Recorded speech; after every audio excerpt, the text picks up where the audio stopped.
Hurricanes, cyclones, typhoons.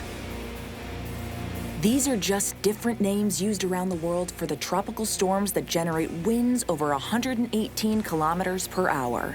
These storms can only form over water that's 26 degrees Celsius or warmer, restricting them to the zone between the tropics. And they unleash a gargantuan amount of energy.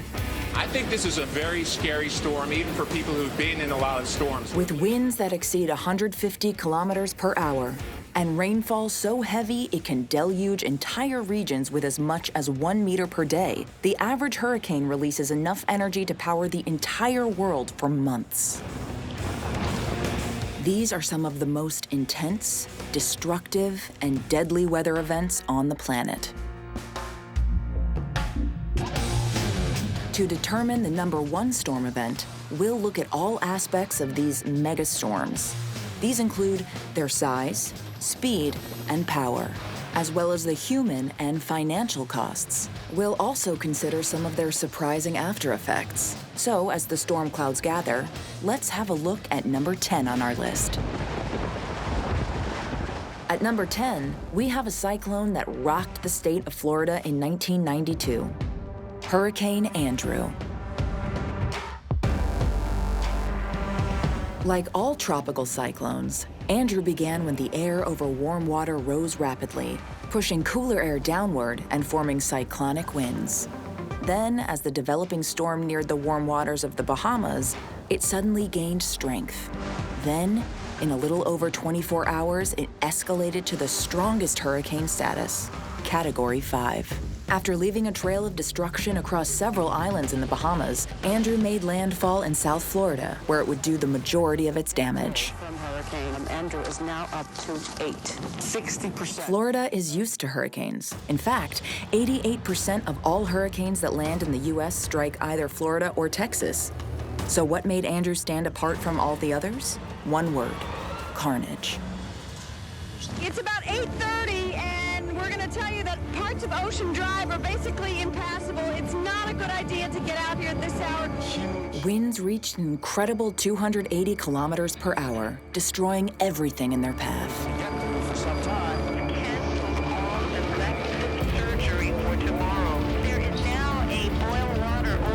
In its 12-hour journey across Florida and Louisiana, Andrew ripped apart thousands of homes.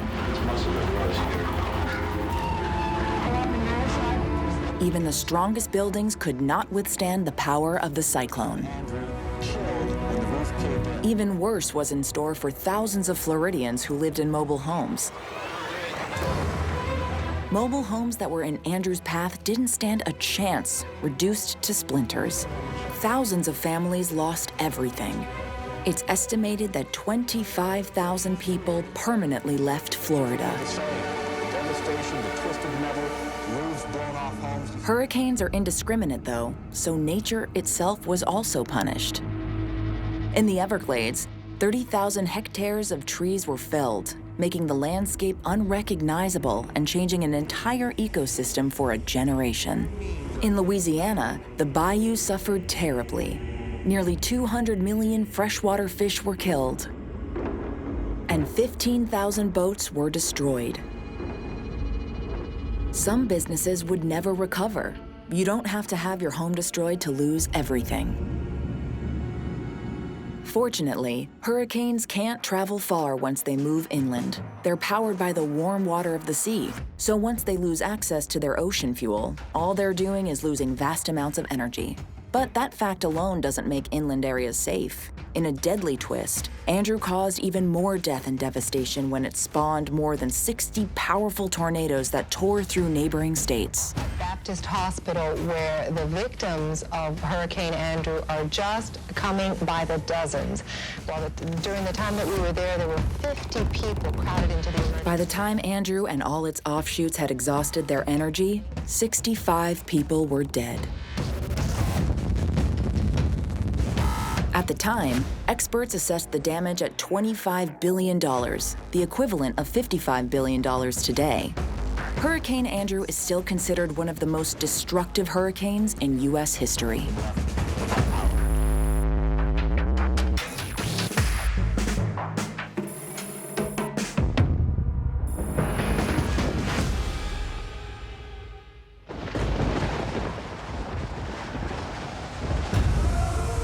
At number 9, we have an entry that technically is not a hurricane. The great storm that caused devastation in the UK and France in 1987.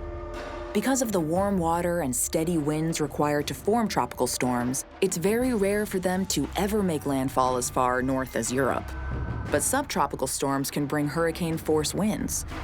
This storm even taught meteorologists a thing or two, despite what Michael Fish of the BBC told the British public on the evening news. Earlier on today, apparently, a woman rang the BBC and said she heard that there was a hurricane on the way. Well, if you're watching, don't worry, there isn't. But having The truth was, hurricane-strength forces were on their way, and they were going to wreak havoc. At least 17 people have been killed and hundreds injured by the worst storms to hit Britain in nearly 300 years. When the storm hit northern France and southern England in the early hours of October 16th, it brought winds of up to 130 kilometers per hour.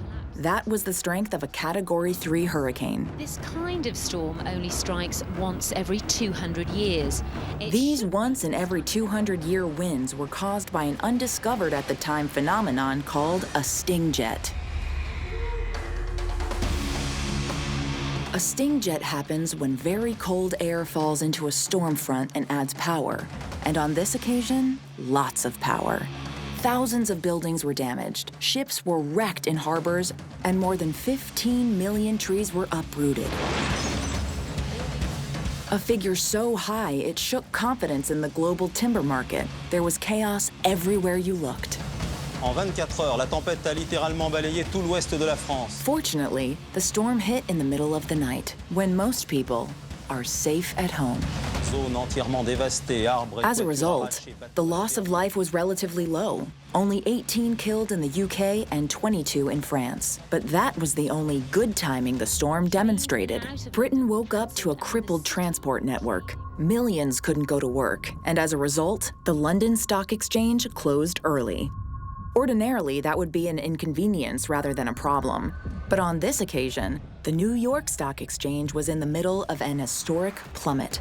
London's inability to respond to Wall Street impacted markets across the globe.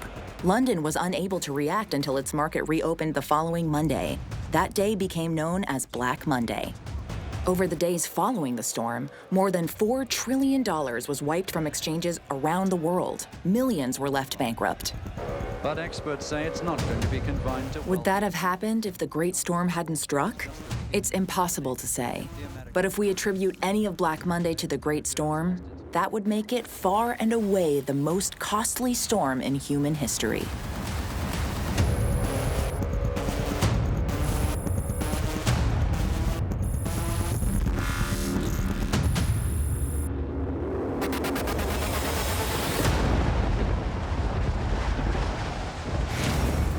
When hurricanes strike regions of poverty, the danger they present is magnified and the damage multiplied. That's what happened with number 8 on our list, Cyclone Edai of 2019. Most of the time, the cyclones that form over the waters of the Indian Ocean approach the African coasts and then head west again. But Edai, in orange, changed course and turned around to hit the mainland.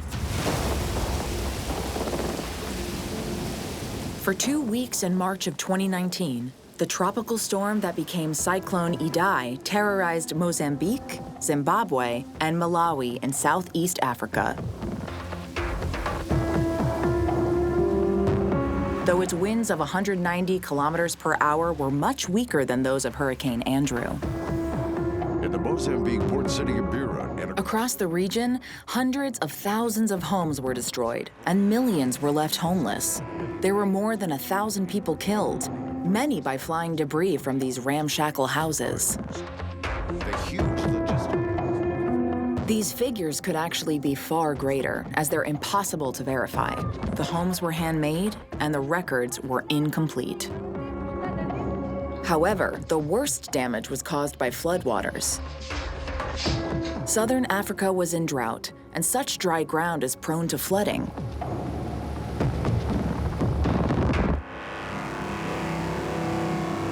While hurricanes are out at sea, they gather up huge volumes of water, and sooner or later, what goes up must come down.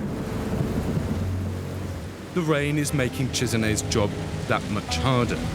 The torrential rain from Edai caused major problems, but it was the cyclone's storm surge that delivered Armageddon. The storm surge way back in 2016, getting out of the way was what exactly is a storm surge? All tropical storms generate storm surges, a combination of the high winds pushing the surface water and low air pressure causing sea levels to rise. This combination makes tides significantly higher than normal. As a result, water can sometimes surge hundreds of kilometers inland. This is what storm surge looks like. It's a fast-moving, fast-rising flash flood. In Mozambique, a storm surge of 4.5 meters hit a region where much of the land is below sea level. The floods were so vast, they could be seen from space. Entire cities were completely cut off. One of Mozambique's most important cities, Beira, was practically destroyed in its entirety. The country's infrastructure ripped up, obliterated. The country was brought to its knees. People's lives pulled apart and destroyed. Tropical Cyclone Kenneth swept over the Comoros Islands off Africa's east coast on Wednesday. Unbelievably, just 6 weeks later, as survivors attempted to salvage what they could from their wrecked communities, they were hit by Cyclone Kenneth. The only reason it was less destructive was simply that there was little left to destroy. Heavy rains and powerful winds, it tore down homes, trees. The impact of Edai was so widespread and devastating that a year later, more than 100,000 people were still homeless, with 9 million having no access to clean water. Thousands of people have had little or no food, medicine, and other essentials. It's estimated that Cyclone Edai killed just under 2,000 people. It made 3 million people homeless and caused over $2 billion in damage. But that's $2 billion in a country where the average wage is less than $10 per week. Comparatively, the damage done was in the hundreds of billions of dollars. As Edai demonstrated, it's not just the strength of the hurricane that quantifies its impact. The relative strength of the region's economy can be just as big a factor.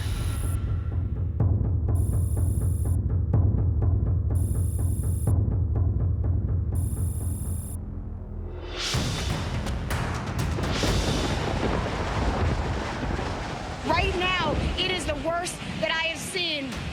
I can hear the roofing of buildings here in San Juan coming off. If a hurricane is heading towards you, your best advice is to get out of its way. But our number 7 storm shows that's not always possible. It's Hurricane Maria that struck Puerto Rico in 2017. Puerto Rico is a small, densely populated American territory on the edge of the Caribbean, and right in the middle of a hurricane hotspot. Most of the time, the island's diminutive size works in its favor, and it only suffers glancing blows every 6 or 7 years. But when you live in the path of hurricanes, sooner or later, your luck is going to run out. And in September 2017, Lady Luck turned against Puerto Rico in a big way. Hurricane strength is measured from categories 1 to 5 on the Saffir-Simpson scale. Powerful Hurricane Maria making landfall right now on Puerto Rico. With 1 being fairly weak winds of 63 kilometers per hour and any winds over 251 kilometers per hour labeled as category 5. Winds can get a lot faster than that, but the scale stops at 5 because the fact is, once you're over that threshold, the damage is comprehensive. 2 weeks earlier, Puerto Rico had just been lashed by the tail of a Category 5 hurricane named Irma. Then Maria came, and the island was devastated by another Category 5 that landed with full force and wreaked havoc. The eye of the storm, famed for its eerie calm, but surrounded by the most powerful winds located in the eye wall, was directly over land for the duration of Maria's passage. Early on, during what's called an eye wall renewal cycle, the eye tripled in size, making the storm much more powerful, packing intensified winds across a diameter of more than 80 kilometers. Puerto Rico is only 56 kilometers wide. As Maria cut a swath from one end of the island to the other, it passed over mountains. These served to slow the winds down, but squeezed ever more rainfall from the storm. Some areas received as much as 1 meter of rain in 24 hours. That's about 1 million tons of water for every square mile.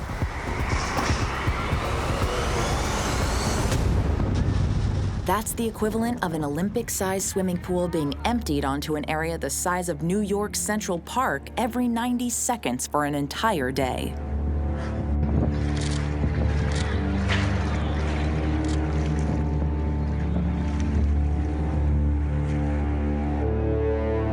All day, army trucks went back and forth through the floodwaters, bringing out people who'd spent a terrifying 24 hours.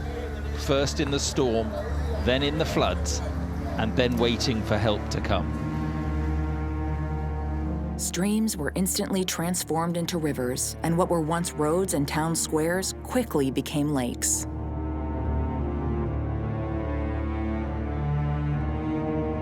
Maria's advance was slowed by the mountains, which caused the storm to linger over the island and batter its communities with continued wind and rainfall.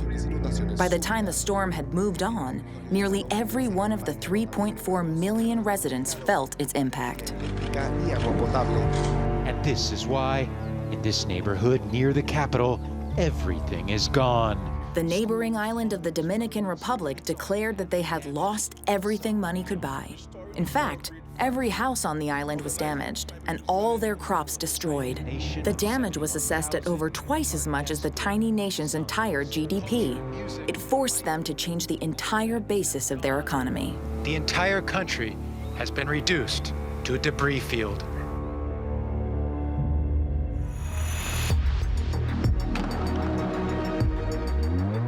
Puerto Rico suffered thanks to its dramatically higher and more densely packed population.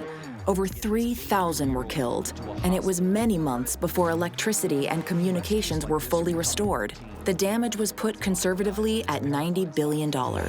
People looking for help, I'm too grateful to complain. For Puerto Ricans and the islands around them, those few days with Maria likely determined their fortunes for decades to come.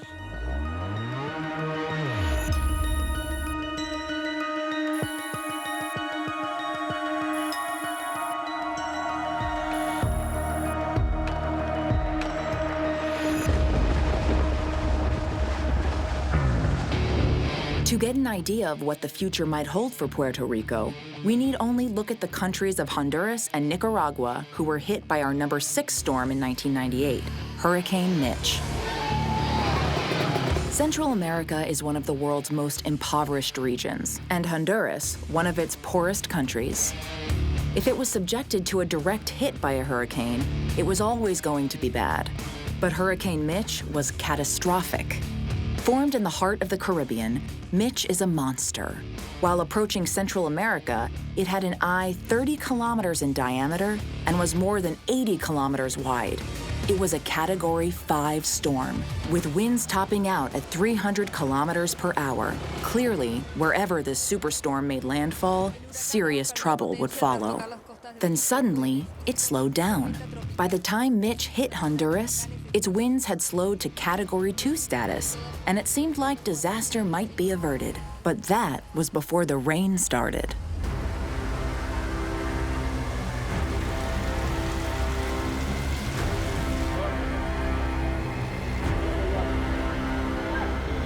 As the storm built to a vast size and power over the Caribbean Sea, it engulfed billions of gallons of seawater.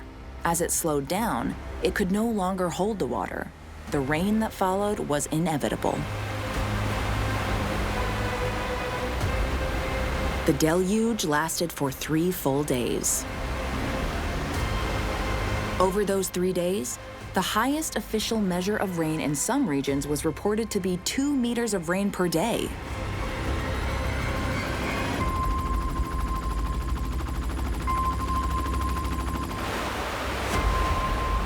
No place on Earth could withstand such a cataclysm.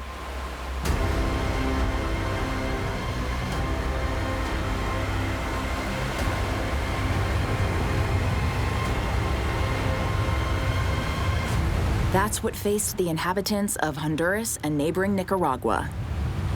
And of course, there is the overriding need for food and for medicine. Without it, these people will not be able to help themselves. Entire communities were destroyed within hours from mudslides and floods with water 12 meters deep. Nationwide, Honduras lost 75%, both of its transportation network and all its crops, and rendered a quarter of its population homeless. 2 million people made destitute because of rain.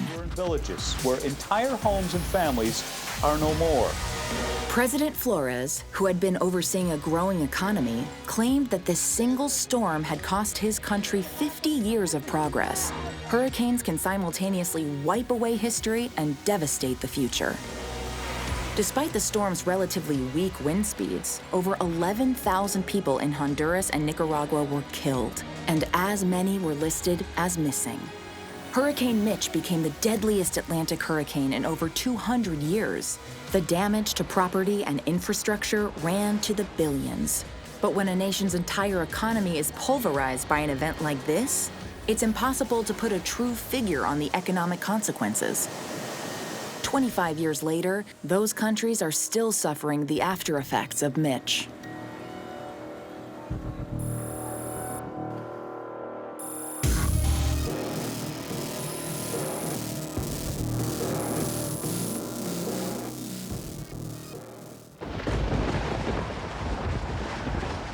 At number 5, we're going to see what happens when a hurricane strikes the world's richest city, Hurricane Sandy, which hit Cuba, Haiti, and the USA in 2012. There is something potentially scary brewing in the Atlantic Ocean. Conditions this year are similar to 1991, the year of the perfect storm. Modern satellite imagery and modeling technology allows meteorologists to more accurately predict which storms are likely to become hurricanes and predict the paths they're likely to take. However, these cyclones can still offer a few unpredictable surprises, and Sandy had plenty. That's not a very good direction. It's a very unusual one. We watch it, we watch it, we watch it, we watch it. Okay, great to have you with us tonight, Sam. Thank you. In October of 2012, it was a Category 3 hurricane that very quickly made landfall in Cuba, Haiti, and Jamaica. Sandy caused widespread damage across these islands, destroying populated areas and leaving upwards of 200,000 homeless, but amazingly, only caused 60 deaths. After its journey across those islands, Sandy appeared to be petering out, was on course to be just another fairly standard Atlantic hurricane. But Sandy's trajectory took it to the United States, and what happened next made it historical. And that's when things could definitely get a little bit tricky. Thanks to unusually warm waters along the eastern coast of the U.S., Sandy regained her strength and hurricane status, deluging every coastal state all the way up to the Canadian border. The mid-Atlantic region is bracing for Sandy, a slow-moving monster of unprecedented size and scope. This is a rare phenomenon, but not unheard of. It's likely to continue to intensify. However, when it hit the northeast USA, it combined with a cold air storm coming down from the north to form what was called at the time a Frankenstorm. By next splashing over the seawalls at the tip of lower Manhattan. It consisted of snow, wind, and rain. Statistically, Sandy is the largest storm ever recorded. It had gale-force winds across a 1,600-kilometer diameter. The storm's size would have covered all of Central Europe, from Edinburgh to Marseille, and Barcelona to Berlin.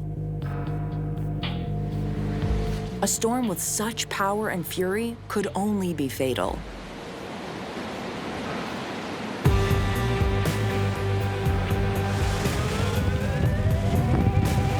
When Sandy made landfall on the coast of New Jersey, it had the perfect conditions for an equally monstrous storm surge.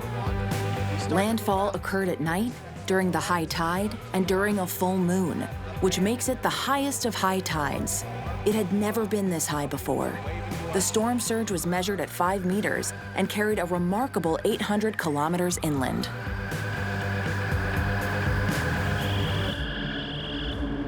Down here, it is almost completely dark. The storm was so powerful that the residents of New York City, the city that never sleeps, could only hunker down for a nap. But downtown, it's clear the Big Apple took a big hit. Lower Manhattan, normally vibrant and bustling, now looking eerily like something out of a disaster movie. Hoping to keep people safe, the city shut down mass transit. The subway and other transport networks were shut down for days, a vanishingly rare occurrence for a system that usually runs 24/7 all year round. Large areas of Manhattan were flooded. Sandy was truly cataclysmic for the city. Across the eastern USA, 233 people died, 650,000 homes were destroyed, and 8 million people were left without power. Sandy caused $70 billion in property damage. The cost to the economy, measured in billions per day, was never calculated. For the scale of destruction, the loss of life was relatively low. Had this monster storm turned left instead of right, hitting the poorer Central American countries, the death toll would have been unimaginable.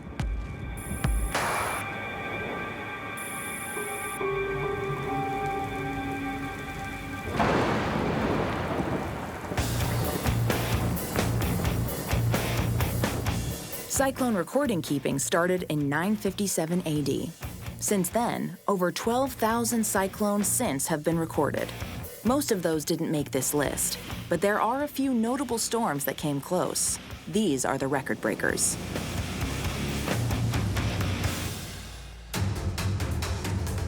Cyclone Olivia, that hit Western Australia in 1996, has the fastest recorded wind gusts, reaching an incredible 420 kilometers per hour, which is faster than the speed of an F1 Indy car.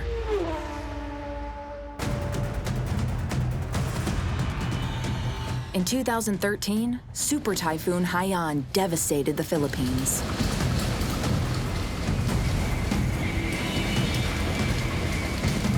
With winds estimated at 315 kilometers per hour, it is considered to be one of the strongest typhoons ever recorded in the region. On the islands, nothing could withstand its power and fury.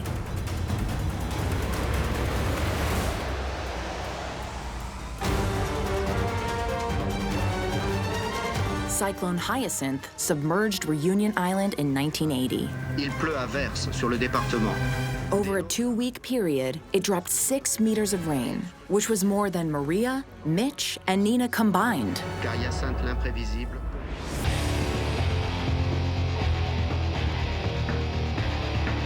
And last, in 1994, Hurricane John set the record for being both the longest lasting and the most traveled.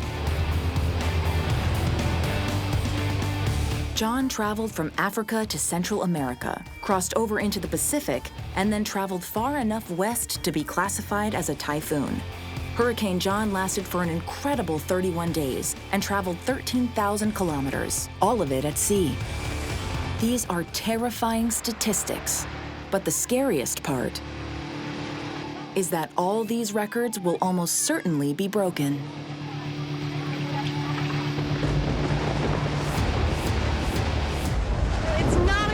To get out here at this hour. So far, the damage and destruction we've seen has been largely unavoidable. But in some storms, there are human factors that contribute to the catastrophe. That was the case with our number 4, Typhoon Nina in China. Nina struck in the middle of the 1975 storm season. It had already caused considerable damage in Taiwan, before making landfall again in southern China. China is used to the sort of winds that come with typhoons. Nina's winds were relatively weak, clocking speeds of just 180 kilometers per hour.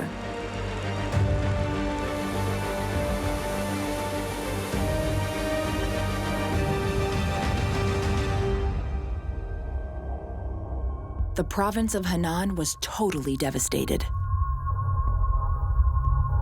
On day 1, Nina dropped 1 meter of rain on China. That's more rain than a country like the UK expects to see in a full year. The deluge was enough to cause cataclysmic flooding and landslides. Henan province has hundreds of dams that were built to provide electricity to the region. They were built to rigorous standards, and are expected to withstand the kind of rainfall that only happens once every 1,000 years. Those standards were nowhere near what they were being exposed to. Under the incredible extra weight of all that extra water, 62 of the region's dams collapsed, releasing massive walls of water that didn't simply flood. They wiped towns and villages off the map.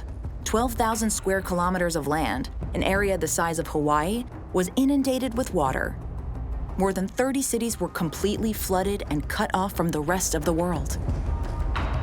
The official death toll from Typhoon Nenina stands at 240,000. Though some estimates put the figure over 1 million. The secrecy of the Chinese state likely means we'll never know the true figure. Damage costs for the destruction would venture into the tens, if not hundreds of billions of dollars. For a truly industrialized country, it was an unparalleled level of devastation. The flooding and deaths were unavoidable given the historic rainfall. However, if the dams had not been there in the first place, the flooding would have been more catastrophic. China's engineers took every precaution. But steel and concrete don't stand a chance when confronted by the full brutal power of nature.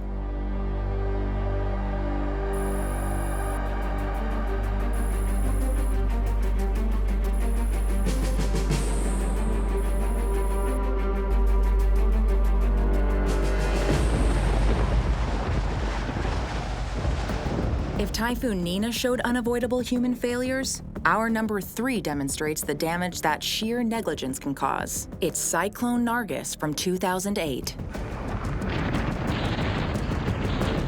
Asia is the real hotbed for cyclonic activity.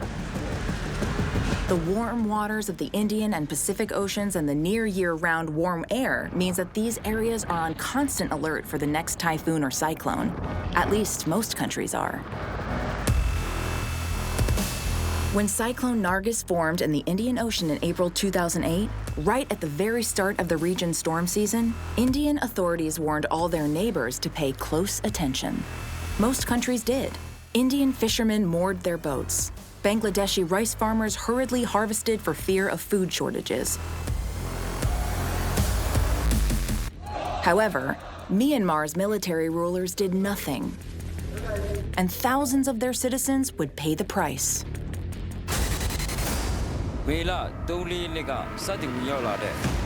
As with so many other cyclones, it wasn't the intensity of the winds that caused the biggest problems. The winds peaked at 215 kilometers per hour, but a number of factors combined to make this one of the deadliest cyclones on record.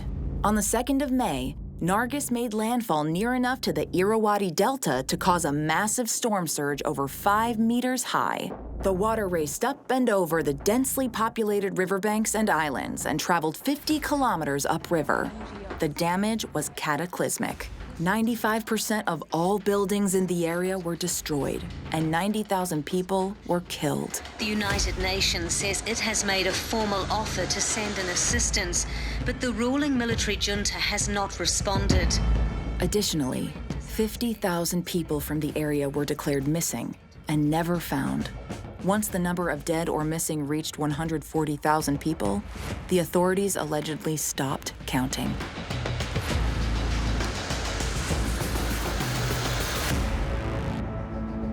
With so many dead and millions more made homeless, the need for assistance was paramount. We provide potential for a tremendous capability.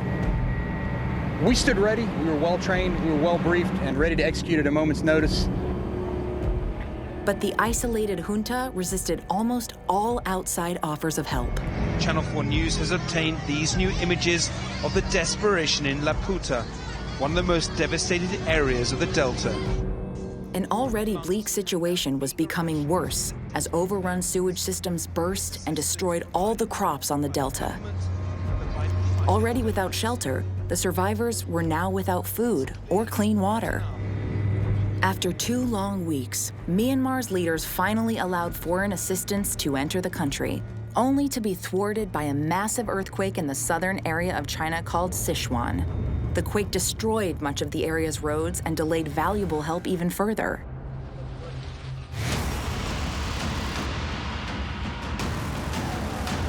Fortunately, the scourge of diseases didn't reach the population as international organizations had feared.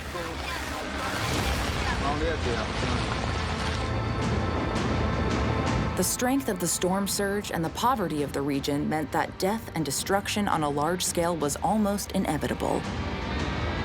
But it's impossible to say how many lives might have been saved had the junta given their people ample warning and allowed foreign aid to immediately help.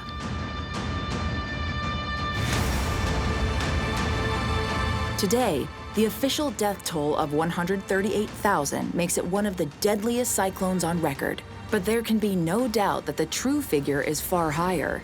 That was just the point at which they stopped counting. Some estimate the figure to be closer to 300,000.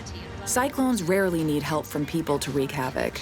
Sadly, this was an example of people making a bad situation worse.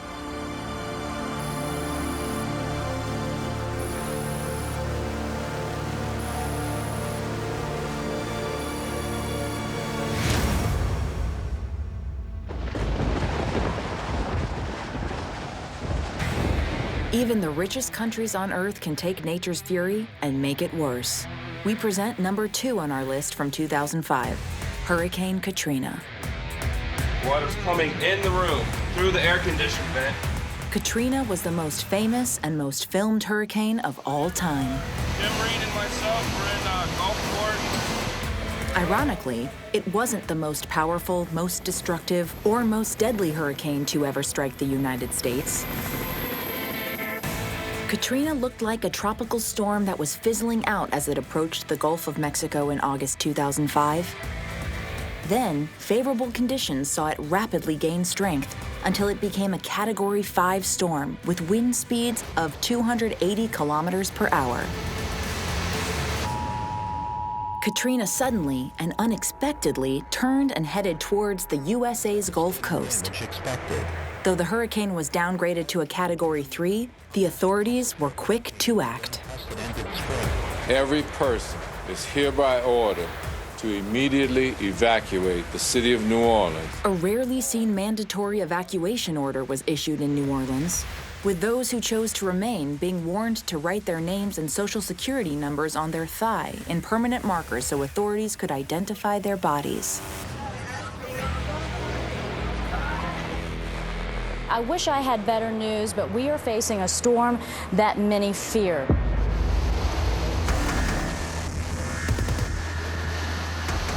And even though they were warned and knew what was coming, the results were still shocking.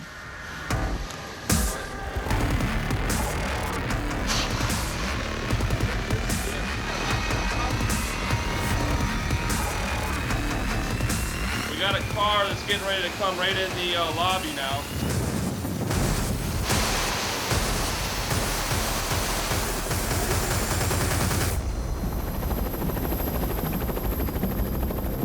New Orleans was built 300 years ago on a natural bowl, with much of the area sitting below sea level. To prevent flooding, in the 1960s, the U.S. Army engineers constructed a series of levees that would control the water. They should have been built to a depth of 12 meters. But in an attempt to save money, they were built to only a depth of 6 meters instead of 12. Their failure was inevitable, and when faced with Katrina's storm surge, they failed quickly.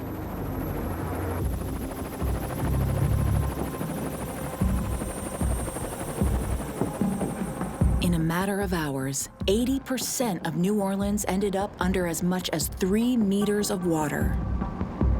Most had heeded the warning to flee. Some had chosen not to evacuate, and others had been unable to.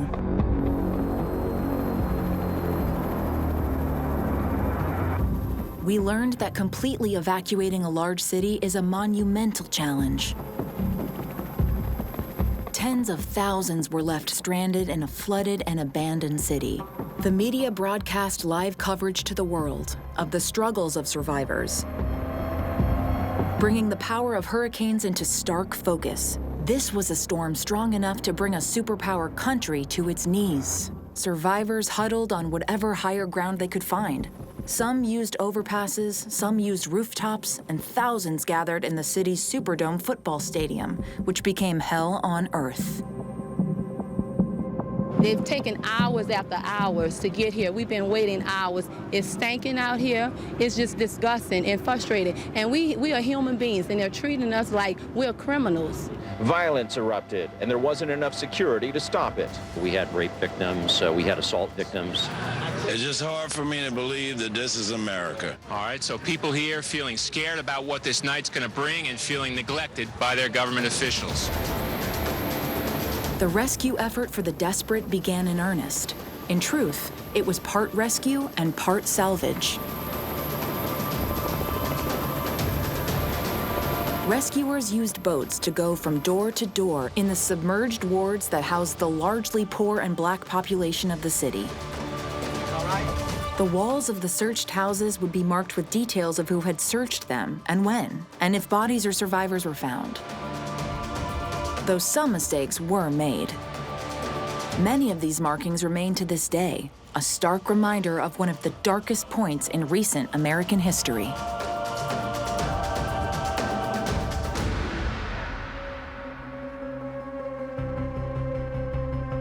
The final death toll was just over 1,800. Tragedy of that is surpassed by the fact that most of the deaths were avoidable. The cost, however, was monumental. The money for relief and recovery that is not yet complete was put in excess of $150 billion. This was the damage caused by a Category 3 hurricane. Ironically, had Katrina maintained its Category 5 status and 280 km/h winds, the damage could have been much worse. The aftermath of Katrina will be felt across Louisiana for decades to come. Many left New Orleans never to return. When certain neighborhoods were rezoned and gentrified, it forced the former residents who were poor to have to relocate. Katrina is evidence of how modern world circumstances can combine to create monumental disaster. If the hurricane hit hadn't been direct, the levees may not have been broken. If in the 1960s the levees had been properly built, at a cost of millions, they would likely have held and not led to damage that cost billions. Despite not being one of the fastest, biggest, or deadliest hurricanes, Katrina is worthy of its place in our top 10. Katrina demonstrated that even in the 21st century, one of these storms can cripple one of the most powerful countries on the planet and almost totally destroy a modern city.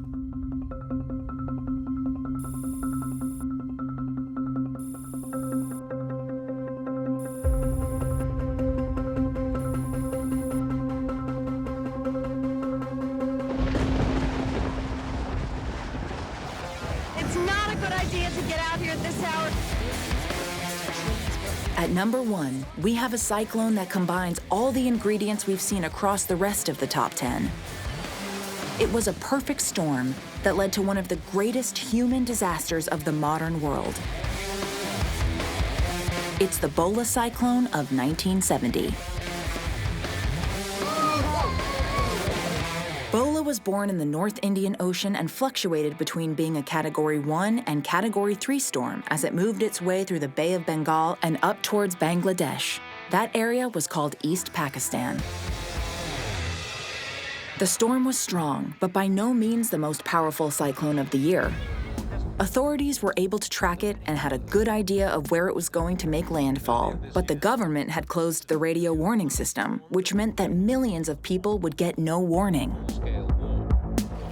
Bola made landfall close to the Ganges Delta after sunset, around high tide, putting it in the worst possible place and at the worst possible time.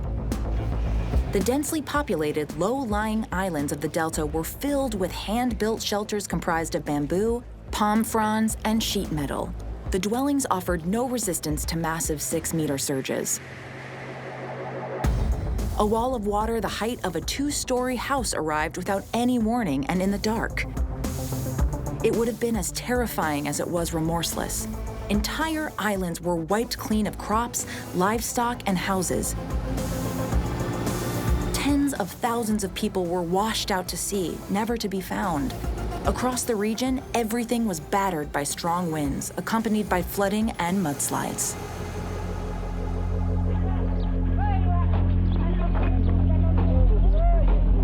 Those who survived the initial onslaught were left in darkness, not knowing what had just happened and unable to seek or help other survivors. Worse was still to come.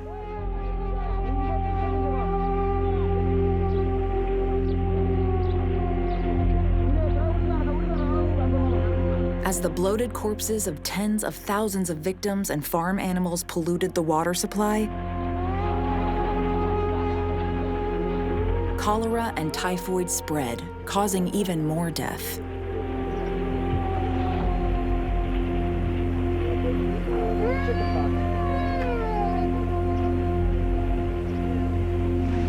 The diet of those in the area was almost exclusively rice and fish, but the cyclone had washed away almost all of the seasonal rice crop, and 60% of the fishing fleet had been destroyed. Between the initial impact and the diseases and hardship that followed, it's estimated that 500,000 people died, and another 50 million were displaced.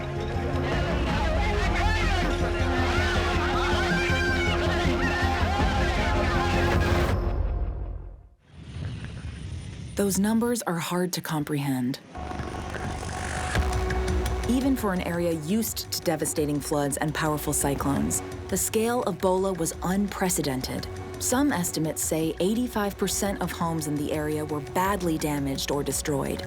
If the storm had just hit 100 kilometers further south, the loss of life would have been dramatically less. And if it had struck during the day, the population might have had a chance. The combination was fatal.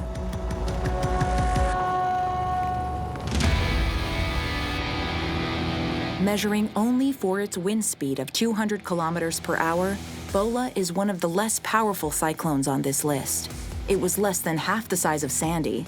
Its rainfall was dramatically lower than Nina, Maria, or Mitch. But as a result of the unique circumstances and a gigantic storm surge, the death toll could be equal to the combined death toll of the other 9 storms on the list. Never before or since have we seen the circumstances of timing, location, human error, and poverty come together in such a way that created such total devastation. Hopefully, we never will again.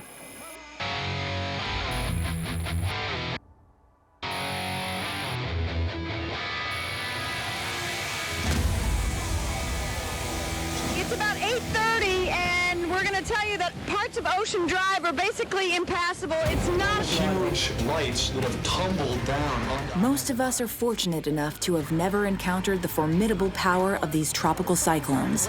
But with sea temperatures rising the world over, the conditions that seed them are improving all the time. Fast rising flash flood. Warmer seas mean that we're seeing a longer storm season.